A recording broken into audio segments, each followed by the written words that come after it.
السلام عليكم ورحمة الله وبركاته. مساء الفل والورد والياسمين، مساء الرضا من رب العالمين.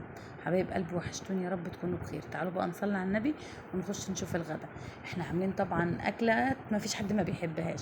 عاملين بامية ورز، وعاملين اللي هو الكوارع بتاعت اللحمة، العصب يعني، وعاملين محشي كرنب وبتنجان.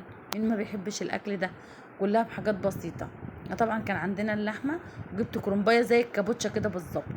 خلاص، وهنا قطعت البصل عشان اعمل الخلطه، وعندي صلصه جاهزه. حطيت طبعا الخلطه بتاعتي، انتوا عارفين، حطيت عليها البهارات بتاعتي كلها، وحطيت الصلصه على طول. يا دوبك البصله بس كده ريحتها طلعت، وحطيت عليها الصلصه وخلصت منها. وهنا اللحمه حطيت معلقه زبده كبيره، وحطيت اللحمه عشان تتشوح كويس ولونها يغير كده. وبعدين نزلت بكزبره ناشفه وفلفل اسود وبابريكا. بس كده، دي البهارات بتاعت الباميه. قلبتها كويس لحد ما ريحتها طلعت كده. وبعدين هنزل عليها بالصلصه برضو. خلاص، اسفه، هنزل بالبصل الاول، وفصين توم، يعني فصين 3 من التوم، فرمتهم مع الكبه مع البصل، ونزلت بيهم على اللحمه يتشوحوا كويس وريحتهم تطلع.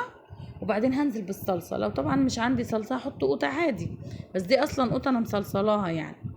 خلاص، هنا طبعا انا ظبطت الدنيا كده، وسبت الحاجه تاخد راحتها في السوا. وطبعا هنخرج الباميه كده اول ما اللحمه طبعا تستوي. الباميه من الفريزر على طول على الصلصه، وسيبوها تاخد راحتها خالص، ما تستعجلوش عليها. اول ما تغلي وبعد ما تحطي الباميه طبعا اللحمه بتبقى دخلت في السوا، هدي عليها النار وغطي عليها. لو احتاجت بقى ميه زوديها شويه ميه سخنين علشان تستوي. ودي هنا طبعا الكوارع اهي، انا كنت عملتها وشوحتها برضو، غسلها بالليمون ومظبطاها، وفرمت عليها قطيتين وسبتها تستوي عشان انا عايزه الشوربه. هنا طبعا انا عملت المحشي، لفيته وعبيته اهو. بس كده اهو، احطه بقى كمان يستوي، يعني عشان حطيته على الشوربه كانت استوت وتمام. وسويت الاكل في ثانيه الا ثانيه.